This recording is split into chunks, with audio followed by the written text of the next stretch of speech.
Hi friends, എല്ലാവർക്കും critical tech go charting powered by Mallu market profile pre market റിപ്പോർട്ടിലേക്ക് ഏവർക്കും സ്വാഗതം.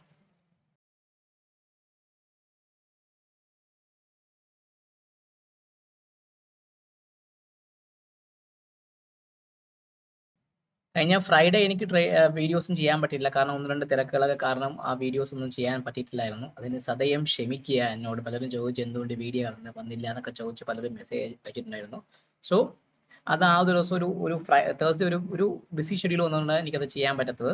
അപ്പം നമുക്ക് മാർക്കറ്റ് പ്രൊഫൈലിലെ കഴിഞ്ഞ ഒക്ടോബർ മാസം നിഫ്റ്റി എങ്ങനെ പോയിരുന്നു, കഴിഞ്ഞ വീക്ക് മാർക്കറ്റ് എങ്ങനെയായിരുന്നു, കഴിഞ്ഞ ദിവസം മാർക്കറ്റ് എങ്ങനെയായിരുന്നു, അത് വെച്ച് നമുക്ക് ഈ വരാൻ പോകുന്ന നവംബർ മാസം എങ്ങനെയായിരിക്കും, ഈ വരാൻ പോകുന്ന വീക്ക് എങ്ങനെയായിരിക്കും, പിന്നെ നമ്മുടെ ഡെയിലി ഉള്ള അനാലിസിന്റെ വ്യൂയിലേക്കും ഏവർക്കും സ്വാഗതം. സോ നമുക്ക് നോക്കേണ്ടത്, നമുക്ക് കൃത്യമായി നോക്കിക്കഴിഞ്ഞാൽ നിങ്ങൾക്ക് അറിയാൻ പറ്റും നിഫ്റ്റി കഴിഞ്ഞ ഒരു ഇത് നമ്മുടെ മിഡ് ക്യാപ് നിഫ്റ്റി നോക്കിക്കഴിഞ്ഞാൽ കഴിഞ്ഞ മന്ത് ഒരു പ്യുവർലി കഴിഞ്ഞ എവിടെ നിന്നാണോ കഴിഞ്ഞ സെപ്റ്റംബർ മാസം ക്ലോസ് ചെയ്തത് അവിടെ നിന്ന് മിഡ് ക്യാപ്പ് കയറി റൈസ് ചെയ്ത് മുകളിലോട്ട് പോയി ഒരു കൃത്യം പറഞ്ഞ ഒരു ട്രെൻഡിങ് അപ്വേർഡ് ആയിരുന്നു നമ്മുടെ മാർക്കറ്റ്. POC വന്നിരിക്കുന്ന ഏകദേശം 13,166 ഭാഗത്താണ് POC. കഴിഞ്ഞ ഒക്ടോബർ മന്ത് എൻഡ് ചെയ്തിരിക്കുന്ന 13,470 എന്ന് പറഞ്ഞ ആ ഒരു കൃത്യം പറഞ്ഞ വാല്യൂ ഏരിയ ഹൈയുടെ ഭാഗത്തൊക്കെയാണ് മിഡ് ക്യാപ്പ് എൻഡ് ആയിട്ടുള്ളത്. ബാങ്ക് നിഫ്റ്റി നോക്കിയാലും ബാങ്ക് നിഫ്റ്റി കൃത്യം തന്നെ കഴിഞ്ഞ മാസമല്ല സെപ്റ്റംബർ മാസത്തെ POCയുടെ ഭാഗത്തുനിന്ന് സ്റ്റാർട്ട് ചെയ്ത് പോയി ഒരു ട്രെൻഡിങ് അപ്പായിരുന്നു. POC വന്നിരിക്കുന്നത് 58,152 ഭാഗത്താണ്. നമ്മൾ ഏകദേശം 5786 ഭാഗത്താണ് മിഡ് ക്യാപ്പും ബാങ്ക് നിഫ്റ്റിയും ക്ലോസ് ചെയ്തിരിക്കുന്നത്. നിഫ്റ്റിയും കൃത്യമായി പറയുകയാണെങ്കിൽ കഴിഞ്ഞ മാസത്തെ POC എവിടെയാണോ സെപ്റ്റംബർ അവിടുന്ന് കയറി ഒരു ട്രെൻഡിങ് അപ്പായിരുന്നു. ഏകദേശം 25,863 ഭാഗത്താണ് POC നിൽക്കുന്നത്. നമ്മൾ ഏകദേശം 25,730 ഭാഗത്തൊക്കെയാണ് ക്ലോസ് ചെയ്തു. ചുരുക്കി പറഞ്ഞാൽ ഒരു ട്രെൻഡ് അപ്പായ ഒരു ദിവസം മന്തായിരുന്നു ഒക്ടോബറിൽ.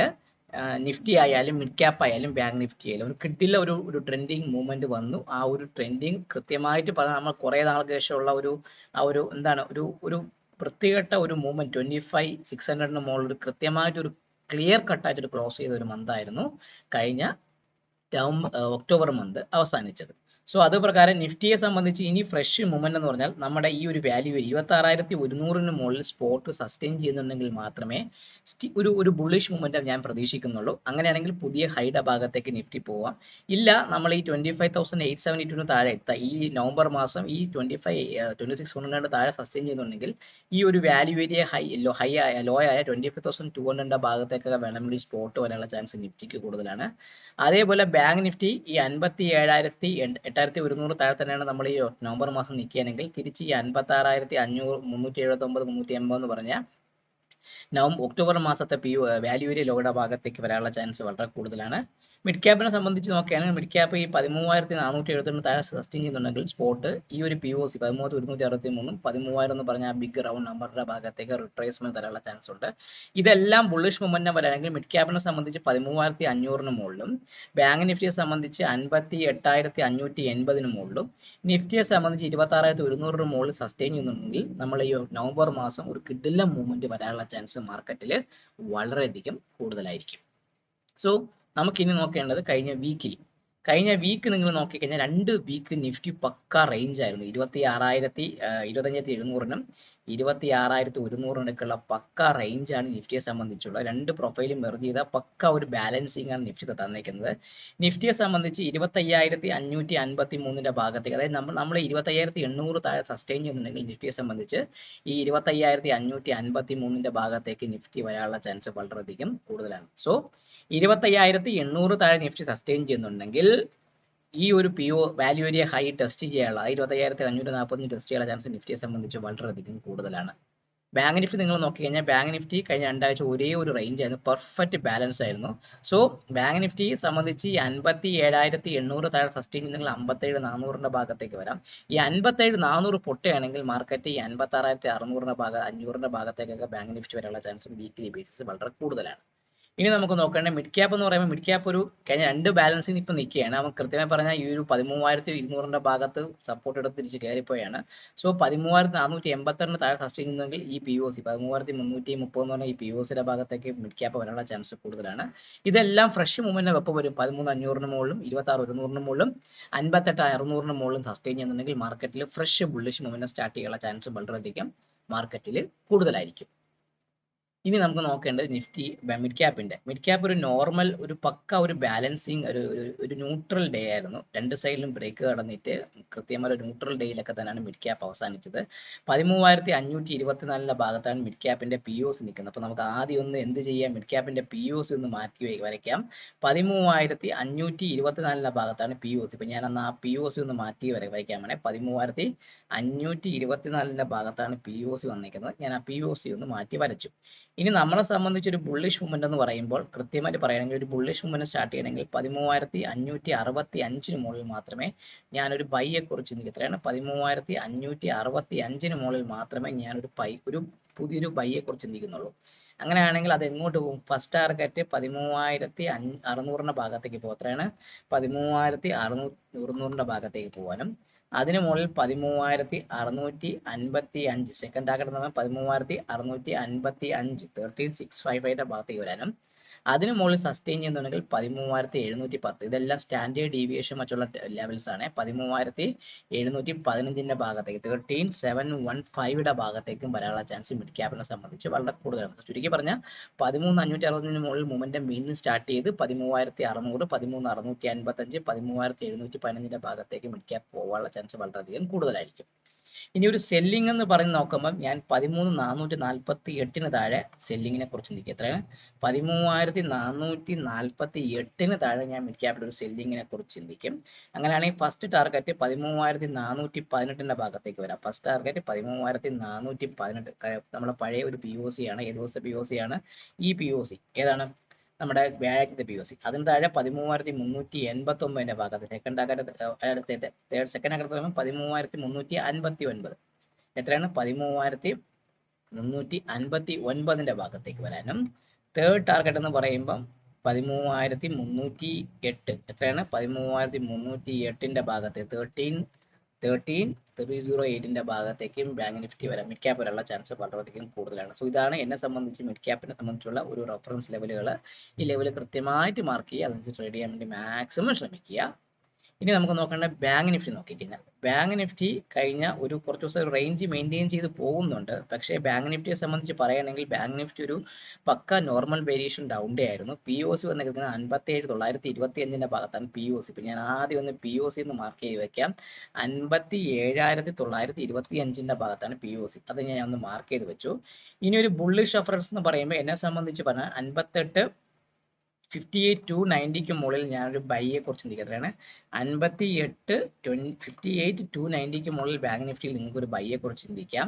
അത് ഫസ്റ്റ് ടാർഗറ്റ് ഈ POC 58,429. എത്രയാണ്? 58,429 ഭാഗത്തേക്ക് വരാനും സെക്കൻഡ് ടാർഗറ്റ് 58,590. എത്രയാണ്? 58,590 എത്താനും തേർഡ് ടാർഗറ്റ് 58,789. എത്രയാണ്? 58,789 ഭാഗത്തേക്കും വരാനുള്ള ചാൻസ് ബാങ്ക് നിഫ്റ്റിയെ സംബന്ധിച്ച് വളരെ കൂടുതലാണ്. സോ 58,290 മുകളിലെ ബുള്ളിഷ് മൊമെന്റം സ്റ്റാർട്ട് ചെയ്യുള്ളൂ. ഇനി നമുക്ക് നോക്കേണ്ട ബെയറിഷ് മൊമെന്റം എവിടെ നിന്ന് തുടങ്ങണം, ആ ഒരു കാര്യങ്ങളൊക്കെ മാർക്ക് ചെയ്യാം. സോ ബെയറിഷ് മൊമെന്റം എന്ന് പറഞ്ഞാൽ 57,559 താഴെ മാത്രമേ ഞാനൊരു സെല്ലിങ്ങിനെ കുറിച്ച് ചിന്തിക്കുകയാണ്. 57,559 താഴെ സസ്റ്റെയിൻ ചെയ്തിട്ടുള്ള ഒരു സെല്ലിങ്ങിനെ കുറിച്ച് ചിന്തിക്കുക. ഇല്ലെങ്കിൽ ഈ ഭാഗത്ത് തന്നെ കിടന്ന് മാർക്കറ്റ് കളിക്കും. ഫസ്റ്റ് ടാർഗറ്റ് എന്ന് പറയുമ്പോൾ 57,385 ഭാഗത്തേക്ക് എത്താൻ. ഫസ്റ്റ് ടാർഗറ്റ് എന്ന് പറയുമ്പോൾ 57,380 57,385 അല്ല 415 ഭാഗത്തേക്ക് വരാം. ഫസ്റ്റ് ടാർഗറ്റ് 415 ഭാഗത്തേക്കാണ്.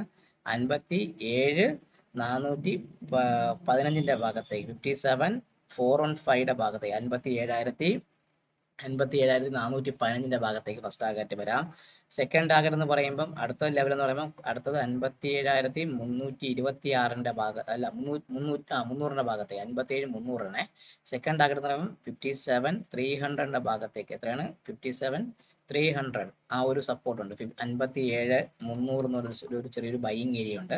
അത് പൊട്ടുകയാണെങ്കിൽ ഈ POC 57,124. എത്രയാണ്? തേർഡ് ടാർഗറ്റ് എന്ന് പറയുമ്പോൾ 57,124 ഭാഗത്തേക്കും ബാങ്ക് നിഫ്റ്റി വരാനുള്ള ചാൻസ് വളരെയധികം കൂടുതലാണ്. അപ്പോൾ ഈ ഒരു റെഫറൻസ് ലെവൽ കൃത്യമായിട്ട് മാർക്ക് ചെയ്യുക, അതനുസരിച്ച് ട്രേഡ് ചെയ്യാൻ വേണ്ടി മാക്സിമം ശ്രമിക്കുക. ഇനി നമുക്ക് നോക്കേണ്ട നിഫ്റ്റി. നിഫ്റ്റി ഒരു ഇമ്പോർട്ടന്റ് ഏരിയ പൊട്ടി 25,800 ഒക്കെ പൊട്ടിയാണ് അവൻ ക്ലോസ് ചെയ്തിരിക്കുന്നത്. നിഫ്റ്റിയെ സംബന്ധിച്ച് ഒരു ബേറിഷ് ക്ലോസിംഗ് ആണ്, ഒരു നോർമൽ വേരിയേഷൻ ഉണ്ട്.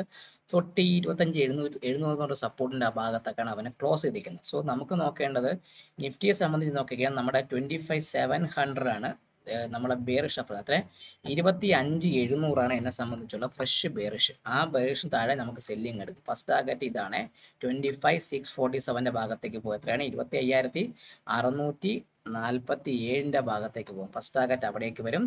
സെക്കൻഡ് ടാർഗറ്റ് അതിന് താഴെ സസ്റ്റെയിൻ ചെയ്യുന്നുണ്ടെങ്കിൽ അടുത്തത് 25,600 ഇവിടെ ഈ ഒരു ക്രോസിംഗ് അഥവാ 25,600 എത്രയാണ് 25,500 സെക്കൻഡ് ടാർഗറ്റ് നമ്മൾ 25,600 25,595 ഭാഗത്തേക്ക് വരാം. ഈ ഒരു ഭാഗത്തേക്ക് വരാനും അതിന് താഴെ സസ്റ്റെയിൻ ചെയ്യുന്നുണ്ടെങ്കിൽ അടുത്തത് ഏറ്റവും വലിയ ഇമ്പോർട്ടൻ്റ് ആയിട്ട് 25,540 ഭാഗത്ത് എത്രയാണ് 540 25,540 എന്ന് പറഞ്ഞൊരു ഇമ്പോർട്ടൻ്റ് ഏരിയയുടെ ഭാഗത്തേക്കും നിഫ്റ്റി സ്പോട്ട് വരാനുള്ള ചാൻസ് വളരെയധികം കൂടുതലാണ്. ചുരുക്കി പറഞ്ഞാൽ 700 പൊട്ടുകയാണെങ്കിൽ ഈ ഒരു റെഫറൻസ് ലെവലൊക്കെ ആക്റ്റീവ് ആവും. 25,647 25,595 25,540.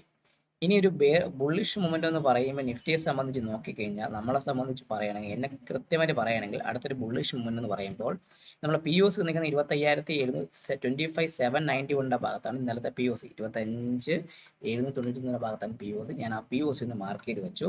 ബുള്ളിഷ് മൊമെന്റം എന്ന് പറയുമ്പോൾ ഇനി ഞാൻ അടുത്തത് ആഡ് ചെയ്യണത് എന്നെ സംബന്ധിച്ച് പറഞ്ഞാൽ 25,900 മുകളിൽ മാത്രമേ ഞാനൊരു ഫ്രഷ് ബൈയെ കൊടുത്തിട്ടുള്ളൂ. 25,900 മുകളിൽ മാത്രമേ ഒരു ഫ്രഷ് ബൈയെ കുറിച്ച് ചിന്തിച്ചുള്ളൂ. അങ്ങനെയാണെങ്കിൽ ആ ബൈ എങ്ങോട്ട് പോകും? ഫസ്റ്റ് ടാർഗറ്റ് ഇതാണ് 25,958 ഭാഗത്തേക്ക് പോകും. എത്രയാണ് 25,958 ഭാഗത്തേക്ക് പോകാനും സെക്കൻഡ് ടാർഗറ്റ് 26,000 26,007 എന്ന് പറഞ്ഞ ബിഗ്ഗസ്റ്റ് നമ്പർ ഒരു ക്വസ്റ്റ്യൻസ് 26,007 ഭാഗത്തേക്ക് പോകാനും അതിന് മുകളിൽ സസ്റ്റെയിൻ ചെയ്യുന്നെങ്കിൽ ഈ പി ഒ സി 26,060 ഭാഗത്തേക്ക് എത്രയാണ് 26,067 അല്ലെങ്കിൽ 26,067 അഥവാ 26,060 ഭാഗത്തേക്ക് R3 എന്ന് പറയുമ്പോൾ 26,000 എത്രയാണ് 26,067 എന്ന് പറഞ്ഞ ആ ഒരു ഇമ്പോർട്ടൻ്റ് ഏരിയ R3 അവിടെ ആയിരിക്കും വരാനുള്ള ചാൻസ് വളരെയധികം മാർക്കറ്റ് കൂടുതൽ. ചുരുക്കി പറഞ്ഞാൽ 25,900 പൊട്ടയാണെങ്കിൽ മാർക്കറ്റ് കയറി 25,958 26,007 26,067 ഭാഗത്തേക്ക് നെക്സ്റ്റ് വരാനുള്ള ചാൻസ് വളരെയധികം കൂടുതലാണ്. ചുരുക്കി പറഞ്ഞാൽ 26,100 58,600 13,500 ഇത് മോളിലും സസ്റ്റെയിൻ ചെയ്താൽ മാത്രമേ പുതിയൊരു റാലിക്ക് മാർക്കറ്റിൽ ചാൻസ് ഉള്ളൂ. ഇല്ല എങ്കിൽ നമ്മളെ മാർക്കറ്റ് കഴിഞ്ഞ ഒക്ടോബർ മാസത്തെ വാല്യൂ ഏരിയയിലൂടെ ഭാഗത്തേക്ക് വന്ന് ആ ഒരു ട്രെൻഡിങ് മൂവ്മെന്റിന്റെ ബാലൻസ് തരാനുള്ള ചാൻസ് വളരെയധികം കൂടുതലായിരിക്കും.